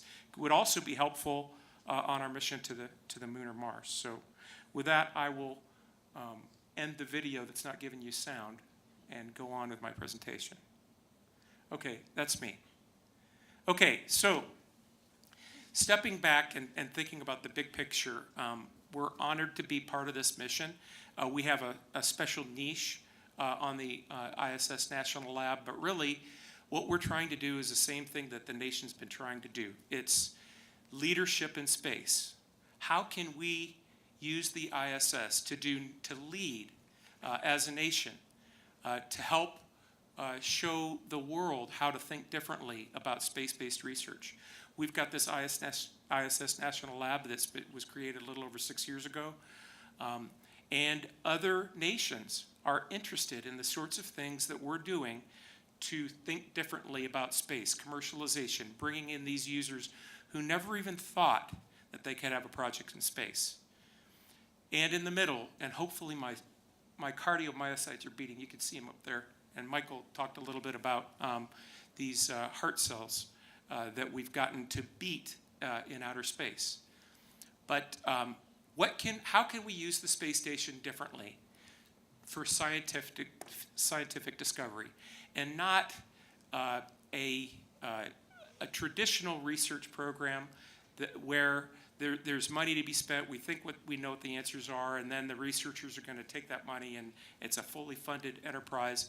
But how can we invite these commercial companies that have problems that they need to solve and find the intersection when you tell them about taking gravity out of the equation and what they can learn and solve, and they get excited about it. And one thing that hasn't really been talked much about today, although I alluded to it a little bit with the students that are in the audience, is education. How can we use the space station to inspire the next generation of engineers, of scientists, and explorers? So for the new people in the room, and many of you have heard this story before, but the pitch is, you know, the ISS National Lab is the nonprofit that was created in 2011 to manage this community of pre-existers like NanoRacks, Teledyne, Braun, the universities, other government agency involvement that Bill Gerstenmaier talked about at lunch, but also invite these other users, these non-traditional innovators, and in enhancing the innovation platform such that we can focus on life science, physical science, remote sensing, and also education. While NASA's trying to go to the moon or Mars, you see on the right, our mission is to focus on Earth benefit, and there's a lot of overlap, but there are other things that can be done on the space station, taking advantage of the pristine microgravity environment, being outside the atmosphere, and having sensors looking both up and down that we can learn things. And then tech demo, which is a broad category, but there are companies on the ground, maybe a satellite glass maker or some other material science that they can, or a processor that they can put up there, a new processor that's not just for a space vehicle, but maybe for a satellite that can raise TRL. We have a couple examples of that recently by putting them up in the space station. And then by looking at the planet with remote sensing and improving crop yields or whatever sorts of things with hyperspectral or multispectral or synthetic aperture radar imagery to improve life here on the Earth. I'm talking too long. So what do we offer? So the National Lab is allocated 50% of the ISS research capacity. So that includes, up mass, down mass, astronaut time. We've got access to the NASA facilities. We're also helping other commercial services providers develop capabilities that can help these new users. We've got the whole network that I talked about. We've got access to all of that. We have a little bit of grant money that we can seed ideas and new investments, and of course the crew time, which has now been doubled recently. We have that to offer these non-traditional and commercial users. Now this is our kind of NASCAR slide. It's not just commercial though. We've got to stretch the gamut from fundamental research all the way to applied research. But in a nutshell, I've got 3 slides that kind of go into the sausage making. And you could see commercial customers, you could see Fortune 500 customers, as well as smaller companies. And it's not just commercial. To grow the demand for the use of low Earth orbit. Sponsored programs, see I'm starting at the bottom and going up. Sponsored programs are a way that we can take institutions, could be commercial companies, could be not-for-profits, other government agencies to rally around problems that they're trying to solve. So Bill Gerstenmaier talked about NIH and some of the interesting projects that they're doing. NIH also and NSF both have sponsored programs to the tune of tens of millions of dollars for their CHIPS in Space program, for a combustion initiative, and others. So we're inviting the other government agencies to take part, as well as the commercial companies, to build this demand in low Earth orbit. And then finally, facilities, and it says supply up there. That's not supply like the launch that Mark's going to be talking about, but it's the supply of those facilities. And we've seen over the last 5 or 6 years a growing supply of commercial service providers that offer newer facilities. The bone densitometer was mentioned at lunch today. That TechShot has and we could go on and on. There's so much information, so many things that are going on in the space station. We certainly don't have time to talk about them. But I want to highlight on the far right the investor network. And again, we're not brokers. We don't recommend any investments, but one of our jobs is to increase the collisions between those angel investors, venture capital investors. I was just out in Silicon Valley a couple weeks ago, and they think differently. They don't wear ties, and they have pointed shoes, and they wear jeans. And we have some of those people that are on our board of directors, and so we're growing and learning and trying to build, invite these investors to participate in low Earth orbit. A couple more slides here in the details. Value impact, I won't go into the detail other than to say that we have been now for about 1.5 years digging into the value. And our portfolio is valued for lots of different factors, but it's, scientific discovery impact, innovation impact, and social impact. And then we compare those with feasibility factors. It's more feasible, it's more risky. And we plot them on a chart like this. So you can imagine the portfolio on the ISS National Lab, it's growing. And what we're trying to avoid is obviously the bottom left, those high-risk, low-value type projects. And so by using our value impact process, which is a panel of independent experts using industry best practices to evaluate the projects, we've looked back at the projects we've been doing, and we're looking forward as we select projects in the portfolio and the pipeline that have the most impact. And then we also work to move these projects into the higher categories. But it takes all of them.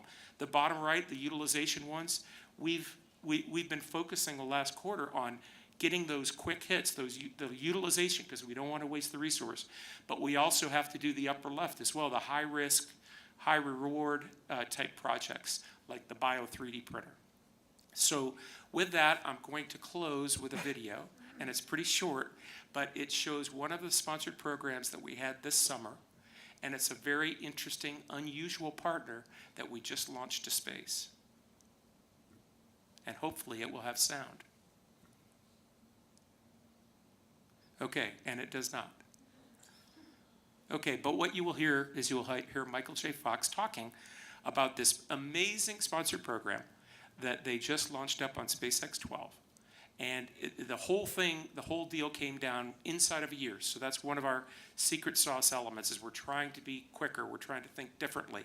We're trying to move fast like the millennials, while having the experience and knowledge of the people that were standing on their shoulders. And so Michael J. Fox is studying the LRRK2 protein, which so far we've been unable to unlock the secrets of this Parkinson's protein. But in low Earth orbit, in pristine microgravity, we have great hope of learning new things on the space station. So with that, I will shut up and pass it over to Mark. Thank you, Greg. Thank you, Greg. And again, I know these guys, I do apologize for the audio difficulty, but I know these videos, they were checked on yesterday and again right before we came up to the panel discussion. So we just have a little technical difficulty, but we'll press through that. I noticed Greg did talk about gray beards, but he didn't say anything about gray hair. So I'm not sure what the meaning is behind all that is, but but it is good to hear the remarks that he talked about. So far we have heard, just kind of quickly recap, you have heard from Robin. She talked about it from a headquarters perspective, where we are from an International Space Station. You heard from Mike when we talked about the program view for research on station. You just heard now Greg's perspective when we talk about non-traditional customers for the research that we're doing on station. And now we're going to hear it from an industry perspective. So with that, I'll quickly go to introduction for our next presenter, which is Mark McQueen, who's with Boeing. He's a program manager for the International Space Station. He leads a team of engineers and scientists who work very closely with NASA to operate space station, upgrade its components, and process experiments on the ground so that we ensure that they work when they're in orbit. Mark has also had several ISS leadership roles with Boeing. He also served as the Deputy Program Manager for Boeing's Commercial Crew Program. Today, Mark will provide his insight on where we are with fourth crew and also discuss some of the possibilities of the extension of station beyond 2024. Let's give a warm welcome to Mark. Thank you, and good evening to everybody, ordinary evening, and I'm, I guess, the last one between us and the social. But I'll talk about kind of ISS and upgrades to enable the science and discovery that's going on. It is a unique platform, the International Space Station. Think about all of you going to work. We go to a laboratory, and the laboratory has all these systems, which ISS have. But you don't get to leave the laboratory. You now come home to your bed. You come home to your galley. You have to provide the environmental control and life support system, your communication systems back to Earth. And ISS has to provide all those systems safely and reliably to the crew so we can perform the science that we're trying to do. So you take all that activity and you put it together, and it's a very complex system. And as you know, about every 2 years, technology is doubling in capacity and expectations from all of us in what we can have access to. We can't always do that on Space Station because of the security and viruses and other things that we are concerned of. But we upgrade continuously to bring better systems, additional power, more resources, better laboratories, racks for the payload providers to get access. So I'll talk a little bit about that. But ISS is, 19 years in space now from the first Element launch, nearly 17 years of continuous human presence. It's flying safely, and I'll let you know that our stress analysis teams have expanded our fatigue and fracture analysis that says 30 years is no problem, so well beyond 2028. And in fact, we actually have a lot of it already given 45 years. We look at it at a 15-year block, and so when you look at a new block, you're doing 15-year chunks. So ISS can go as long as NASA has the need and the world has the need for discovery in low Earth orbit. And it has such a unique platform for discovery of things that we're about to do in the Gateway. So it's very exciting. Not to go over this, okay, must be line of sight. All right, you can flip the next page, please. You think about ISS, and the next chart is one that Robin showed and Gersh showed at lunch.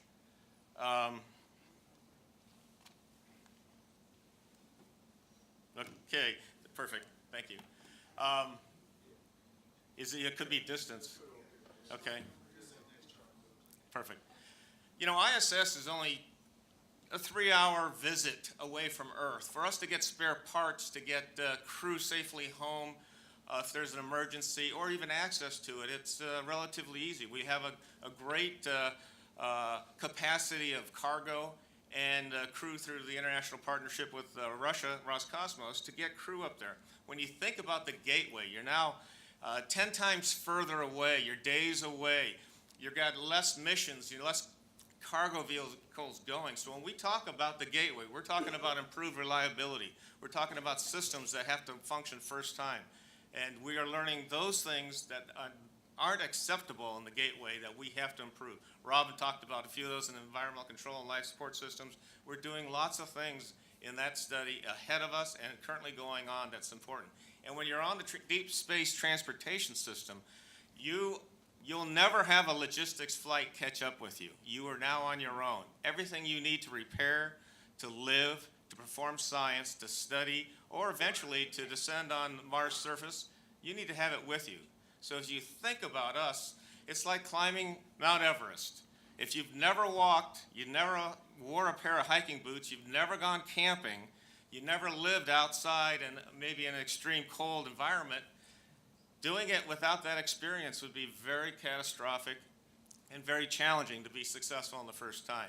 So you build up your building blocks. ISS is a building block. It's the phase 0 as referred to. And it is where we are discovering today to make sure tomorrow is more safe and more functionally proven. Next page. Obviously, the eclipse on August 21st of this year was pretty exciting for all of us here. ISS floating by was captured by a photographer and a telescope here on the ground. It's pretty amazing. But when you think about ISS, it's not the same ISS that we launched and designed in the 90s. You know, I've been very fortunate. 27 of my 32 years career with Boeing has been on the International Space Station program. From the proposal win to the development of the trusses and the pressurized modules and the power systems and the certifications and launches. I've had a very glorious career in being with ISS. I'm very proud of that. But ISS is changing. No, we're not changing the structure, the aluminum that houses the modules, but we are upgrading computers. We're upgrading racks. We're upgrading the power systems. We're making it as current as possible for the payload providers, for the crew, for the research to make sure it's robust, that it can perform as expected, and that we can have the longevity that's necessary as long as the governments and international partners are excited and want to utilize ISS. Next page. You know, we all refer to the Express Rack. It's the expedite, better just wear my old man's glasses. The processes of experiments to space station. That's how we came up with Express. Well, now we have the basic Express Rack. It's an advanced Express Rack. It's giving the same type of volume parameters that the payload providers are used to today, but it's allowing more commercial hookups for both their power and their fluid systems and their data, so that when they have it in the lab that they're doing here on the ground, their lab, they can more easily get it into space station without having to buy those expensive QDs that we have for zero fault tolerance of leakage and all the power systems. So we're making it easier. It's called the Basic Express Rack, and that's coming in the future. And we're adding more capacity for ISS to take on more research and to provide the necessity. You know, we had the opportunity, Kirk has added a fourth crew person. Obviously, the Russians were not utilizing one of their Soyuz seats. The astronauts and with NASA put on a fourth crew member. So what we took, which was averaging almost 37 hours a week between the 3 U.S. and international crew members on the U.S. side, it has now grown to about 69 hours per week of available research to perform from the crew. It is amazing. It's really doubling our capacity by adding one crew person because they are focused on the science. So they're more nearly fully utilized on the science. So you're taking the ability for ISS to perform all that science and to do more. We've already achieved about 200 to 300 is our average per month of experiments performed. And if you're a contractor that wants to put a payload on there, if you're a student who wants to fly research, your ability to get that done nearer term, because the more capacity has been increased, and that's exciting for the community. It's helping the industries find a niche and find opportunities to put their experiments up there. So this is a good thing, and it's helping cases. It's helping all of us in the research that can be performed and discoveries that lie ahead. Next page. You know, ISS, again, in the 90s, we didn't have wireless systems. We didn't have all the routers that we're all used to and take for granted and our cell phone technology. So ISS has been upgrading. We've been putting external wireless systems on there, not only to help the payloads that are on external platforms communicate, either taking data back or talking to turn on heaters or start their experiment. We're adding wireless systems this summer, back in June. These are shown here. It also allows our commercial crew visiting vehicles that are coming up in next year and the years beyond to communicate without having to have the hard comm system line that we used to have in older systems, shuttle and others. So this is a big improvement. As they're coming up and they lose some capability, we have additional antennas that they can communicate with. So lots of good things going on. We have the new external high-definition cameras that you can get better views for either your payload, the vehicle, deep space, or Earth. And there's just a lot of upgrades going on Space Station to make it better for the payload providers to do their science. Next page. It's not earth-shattering, but we've grown our Ethernet bandwidth 10 times. I'll say it that way because we're only up to 100 base T, which is very embarrassing. But again, we have so much security.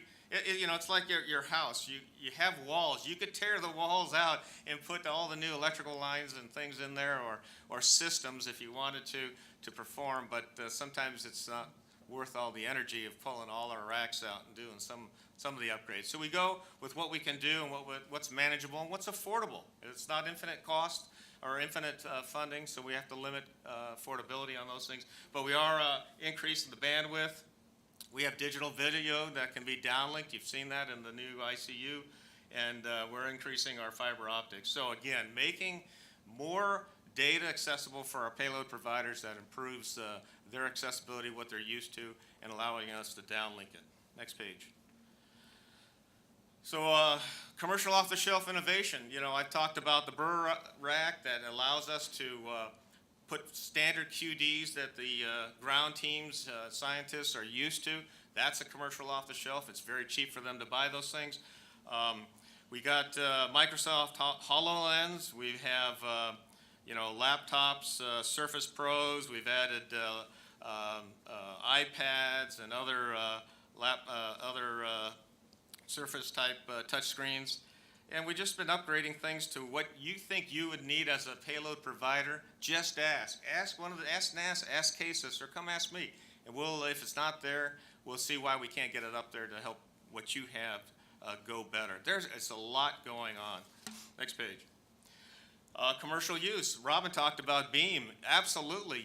Think about your house, and if you didn't have a Home Depot or a Walmart or a Safeway to go get your supplies, you would have to have all those things you think you need. Well, ISS has their spare parts, has their food for 6 months, has all these things. So volume and storage is a huge item that we continuously monitor. Putting in these new logistics to know where the parts are, because there's so much stuff up there.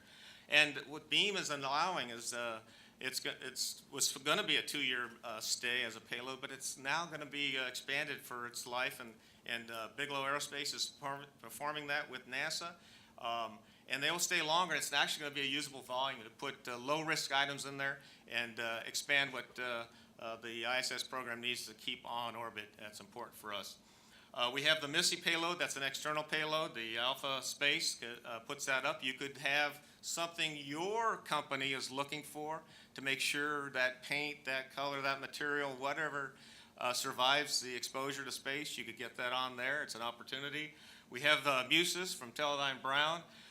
That's Earth observation. It's pointing to the Earth. There's data you can put up there as an experiment to look at that. All kinds of opportunities. And on the lower right, I have the NanoRacks airlock.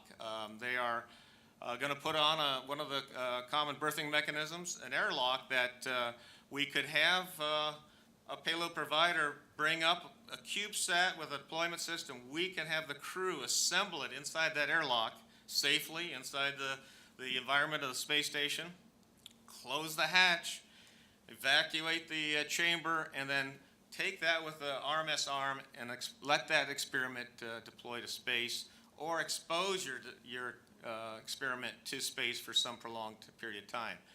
We're looking at lots of openings, more than one a month, so it's giving NASA more capacity to do things they want to do. Payload providers like yourselves to put an experiment up that could get exposed to space or launched into space, and utilizing the crew to help put the things together and make it safe. So it's going to be huge. I'm very excited about that. So just some commercial activities going on Space Station. Next page. You know, I use that cutting edge is a relative point, because we can't get as cutting edge as everything that we're exposed to here on Earth, just like our cell phones and other things. Of course, up there it's satellite phones, which is the technology, because you're 250 miles above Earth. But when you look at the advanced ECLIS system, that's what it's showing there. The CO2 removal is key. You know, we have a system that's adequate. It's keeping us at the 3 millimeters of mercury that we want to stay below, that the doctors recommend for crew health. But it has a high maintenance. It is not a system we would want to take to deep space. It's large volume, which is also a challenge, and then it requires a lot of repairs and crew attention. And so Robin's team, they're looking at the next technology, but this is key. A CO2 pocket, if you don't have great air exchange in your module, a pocket of CO2 would be very life-threatening to the crew. So it's a key area that we're watching, and there's lots to be done on there and lots to go forward. The lower left is showing you we're going to have another toilet. Robin talked about that. It's absolutely true. We have 2 on orbit, 2 Russian toilets on orbit, 1 on the U.S. side, 1 on the Russian side, and we're adding another U.S. Manufactured toilet on our side as a waste management system. Very exciting. Good to see. Upper right is the docking system. You know, we were upgraded to, Bill talked about it at lunch if you heard him, but standards. As we look to go to deep space, the standards of the power systems, the amps we run, the volts we run at, the connectors we use. This is the standards that we developed over the last couple of years on the International Docking Standard, Docking System Standards. It's the IDSS as it's referred to. Worked with the Russians, the Europeans, the Japanese, the Canadians, anyone who had an interest in providing a docking system of the future. How to design it, make all the standards, what's the minimum volume. We have now adapted this new standard to ISS. There's one up there now, and we can accept 1 commercial crew at this time. We've moved the PMA on the lower right to the top of node 2, Zenith, pointing to space, and we'll have that new docking adapter. It's called IDA 3. It'll come up on a SpaceX vehicle, external, in their trunk, and that'll be installed later next year. So ISS will be ready for commercial crew, to receive commercial crew. It's an exciting time to deliver astronauts and cosmonauts to space from launch from U.S. soil. So this is out ahead of us, and it's a great opportunity. Next page. So mass challenge. Well, I haven't heard of that. Well, it is. You probably have. It's Massachusetts, Massachusetts. But anyway, it's a challenge where you, a entrepreneur, has great ideas for discovery, and venture capitalists, companies, agencies go and listen to your opportunities to see if there's merits for investments and other things. Boeing, along with CASIS as a team, go up to this mass challenge every year, and we have actually proposed, and CASIS is supporting opportunities for these two companies, BioRacis and Launchpad Medical. BioRacis is an injectable biosensor for reliable continuous glucose monitoring. Significant cost savings to the medical industry of continuously monitoring a person's glucose level, and if it automatic, obviously you could get shots to support that. Launchpad Medical is a bone adhesive for surgeons to anchor medical implants, fill voids, and fix fragmented bone structures while keeping it a very simple procedure. So think about deep space. Think about, there's going to be some medical attention we'd have in the future, and we're, again, like I said, year away from Earth, or if it's just Gateway, we're hours away, or days away, days away. We may have to do some medical procedures. Ultrasound, we do lots of things on ISS on ultrasound to study both mice and humans, and more and more medical things that will be necessary before we launch deep space. So some good opportunities. Hopefully there's something comes of them, and these companies benefit from it. So, you know, in the front row, there are a lot of young folks here. I'm very proud of it. The older folks must have got tired, but you brought our average age in the room down. But in the industry, we are aging industry, and so when you think about STEM programs for even students younger than yourselves, go to the next page, please. You know, Boeing, along with CASIS, Math for America, New England Biolabs, and FedEx, and many PCR have invested in a Genes and Space program. It's a STEM program for 7th through 12th grades. For these students, and we've had over 300 proposals over the last 3 years each year, to propose a DNA research project to send to the International Space Station that the crew on orbit would perform and give the results, either physically or electronically data, back to Earth. And you would work with MIT, New England Biolabs, and other scientists here on the ground to take that data and to develop your thesis or your results. And if you think about what all of us are exposed to and what we've done in our careers, if you were a high school student selected for that and launching your future career in the either biomedical industry, maybe a future astronaut, maybe some other scientific research student. It's amazing, and it's a great deal, and we have a great turnout. We're very proud of this. It's the Genes and Space program. Across the top are some of the winners. We've had now about 5 winners, and we're also taking it internationally. The third from the right is the United Arab Emirates, and they partook in it, and they have a space agency. We're at the IAC last month. What was announced, Australia is going to have a space agency. Australian government officials that were at the conference are very interested in us helping them with some STEM things, so there's a chance there. And we're also talking to other countries that are also working with NASA and our future space agencies and deep space investments with all of the international partners. So lots of going on there, and all the companies that are here, all of you, you have to be challenged. If you're not worried about tomorrow's engineers, scientists, and leaders, then you should be, because your companies are going to need to hire them and keep them employed and help you discover and do the contracts work that's out there ahead of you, or all of us will dry up because you won't have the resources to do it. Competition will get it, so help stimulate that market of young researchers, scientists, engineers, and leaders.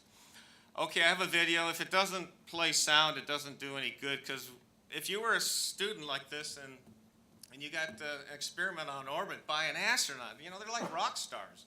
And we have Peggy Whitson, and so see if you can play the video. Next page.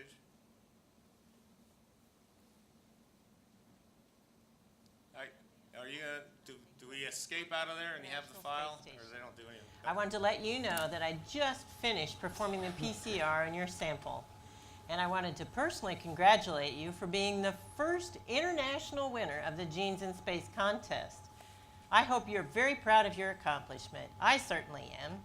I am especially thrilled about your interest in biosciences, since that interest is where my space journey also began.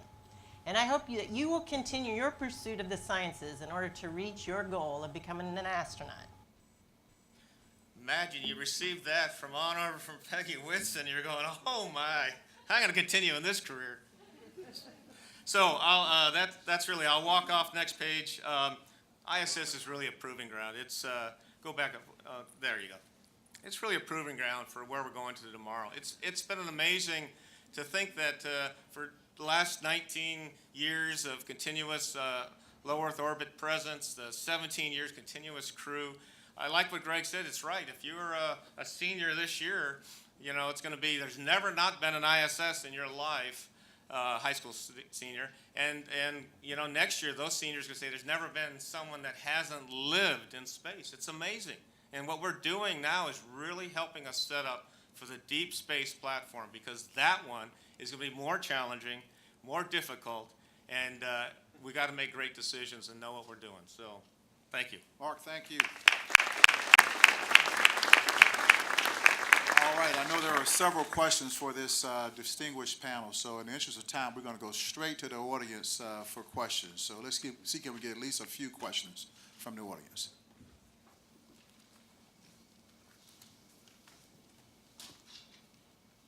Hi, just a general question for kind of all the presenters. So I guess taking more of a systems look at all the research on station, in your work, what do you find is the most limiting factor for like the number of experiments we can run? Do you find, is it more like the astronauts' time? Is it volume and resources on station? Is it something to do with the ground? What do you think that limiting factor is, and how do you think we can improve on that for maybe future work on station or even future space stations besides ISS? All right. So here's what I'll tell you. It changes. It used to be crew time. And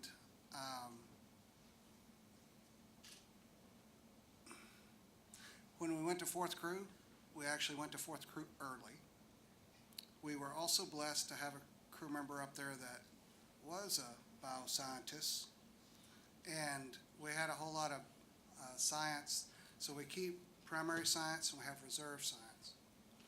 Well, they ended up burning through most of all of that, okay? And then we went to the fourth crew. And so it's not crew time any longer. You know, adding the extra crew member, in essence, doubled the amount of crew time. So, and it's not up mass. We've become fairly regular with our delivery. It's been fairly reliable, and we're on a pretty good cycle of knowing when we'll get that up there. The vehicles carry a lot more than folks think they do, and CRS-2 is actually going to increase that capability. So it's not up mass, but it has to do with very specific things. Cold stowage. So if we do any kind of research that needs temperature control, the cold stowage resources can either be powered or they can go up in a Yeti, okay? And both of those are limited in resources. And we have a lot of research going up in that. The second most limiting area is what we call big bags. So if you're a very large internal payload, that goes inside the spacecraft, typically in a center stack.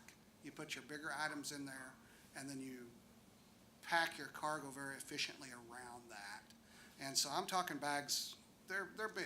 Like Robin and I can get in one of these big bags. They're big. And if you can send up your pieces in smaller assets. So for a given mission, we may have 2 or 3 big bags. Okay, so if your big bags are fairly limiting. I will tell you, with the increase of science research we're doing, on-orbit stowage is also limiting. Our facilities are full. We have dozens of facilities. If you need power and data services to be plugged into a rack, we're running out of those. And we're replacing, I mean, we're actually fixing here in the next year to take some full-size racks off the station and get rid of them, bring up full-size advanced Eclipse racks. We are moving facilities off that we don't use anymore for new, smaller, advanced ones that take up half the size. So right now, it really is on-orbit location and cold storage. Any other panel member? Yeah, go ahead. Can I make a real quick comment? So I just wrote down 3 quick things. So airlock cycles has been a limitation before, and the NanoRacks commercial airlock is going to help that problem. Powered up mass has also been a problem. And again, the pieces of allocation, they don't all line up. And that makes it the big challenge. But the crew or the cargo resupply missions, CRS missions, they're going to help with that. And all of them are responsive to modifying their vehicles to be more responsive to what's coming down the pike. And then I wrote down the beam for stowage. So that, again, Bigelow, they're up there. They're excited about using that volume. So we're thinking about ways to use that volume. And I'll shut up. Well, and to follow that, and that's why I said it kind of moves. It was crew time.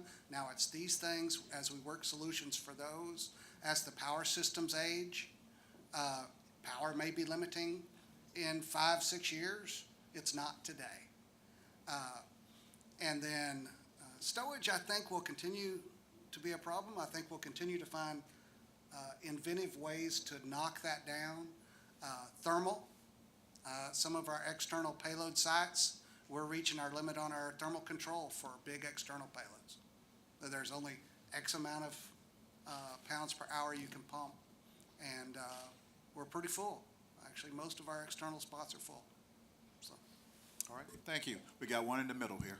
I was wondering if any of you have heard from current or potential users of the station for whom the current 2024 end date is a potential issue because either they can't get their research done in time, or if they're a commercial user, they don't think they can get a return on their investment by 2024.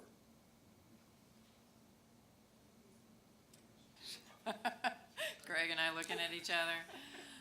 Yeah, this whole issue of end date keeps coming up, and we actually had a workshop this summer because we are thinking about this ISS transition. We got a congressional report that we're working on that topic, and we do hear from users, that 2024 is, they're reluctant to invest, they're reluctant to commit because that's kind of out there. They are looking for,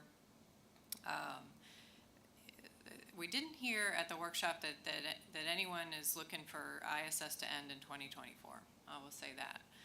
What they would like to know is what our plan is.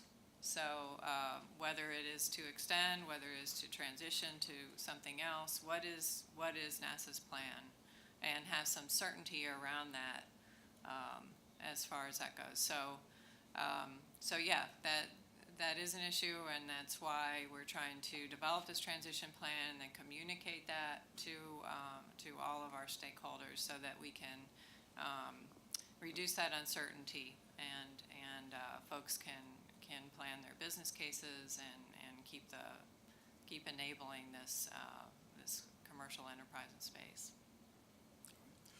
We got time for one more, I believe. Okay. And a question for Robin about her favorite topic, Eclipse, that keeps coming up. It has been coming up quite a bit, and actually for over the last 3 or 4 years here at this event, Eclipse has been billed as the challenge. I guess I remember it being the #1 challenge, with the statement going along with that being the existing technologies would not work. So what I heard you say today is that you're not building a new system, and that you're going to build an existing, I'm trying to remember your exact words, but it was more in the vein of, we're going to fly an existing system, perhaps with improvements. Can you help me reconcile what was said in the past and what you've said today? Right. Yeah, sorry that was confusing. What I would say is we're not flying an entire new system. What we are doing, and I have more slides that I didn't show today. where I show kind of every function in ECLIS, and I have a star on those functions that we're doing something, and it's almost every function. But it's not, we're going to replace every technology with a brand new technology. That's not what we're doing. It's going to be a mixed bag between upgrading what we already have, and it might just be a component. For example, our urine processor, we're going to stick with that technology. Gosh, it took us 15 years to develop the life support systems that we have today, and we're still learning things about them as we operate them on orbit. So starting over with a brand new technology is not trivial. But it might be, we're going to upgrade the pump or the distillation assembly to make that more reliable.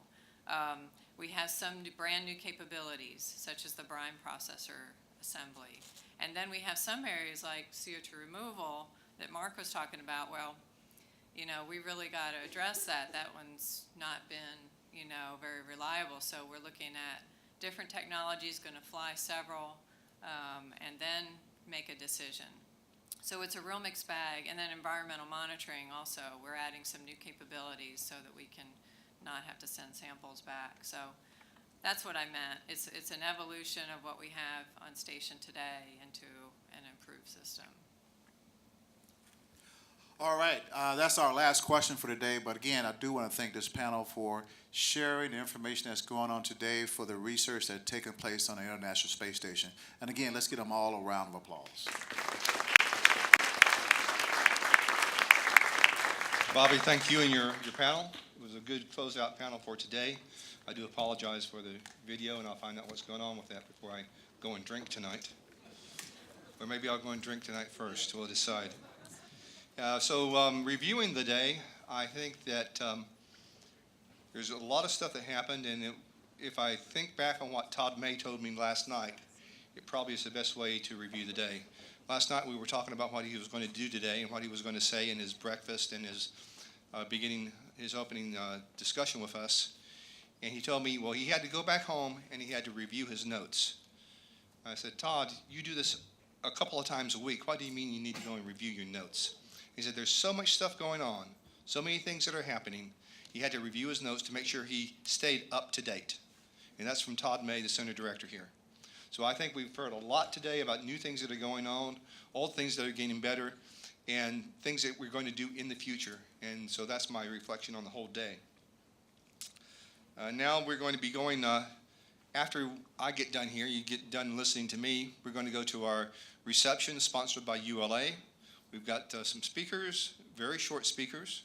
We've got the understanding the winners of the poster contest that the students had last night, and then we'll have all the posters on display that's in the Botanical Gardens. I think we've got a slide somewhere that shows how to do that, how to get there. Maybe we don't. I don't know how to get there, but I was told.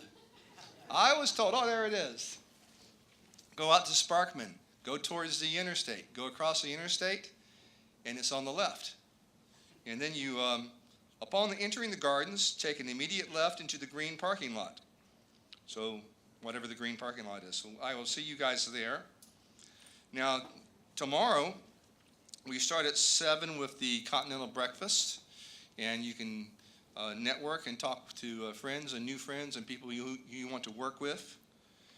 And then our session tomorrow, we've got some really interesting things going on. We've got, let me figure, here it is. We're going to talk about the Next Step program. That's what's going to turn into Deep Space Gateway. We're going to talk about Team Redstone, and Chris and his team have worked hard to bring some more of the DoD and the Redstone Arsenal activities into this conference, so we see some of those. Mike Griffin will not talk about his new appointment to something somewhere. And then Robert Lightfoot at lunch will not talk about the new administrator, but he'll talk about things that's going on with him and in NASA. Hey, Alan. Yes, sir. Just don't turn left.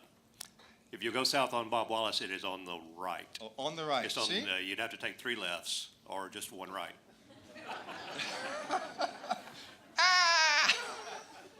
So tomorrow morning, I picked up a few observations that I'll share with you tomorrow.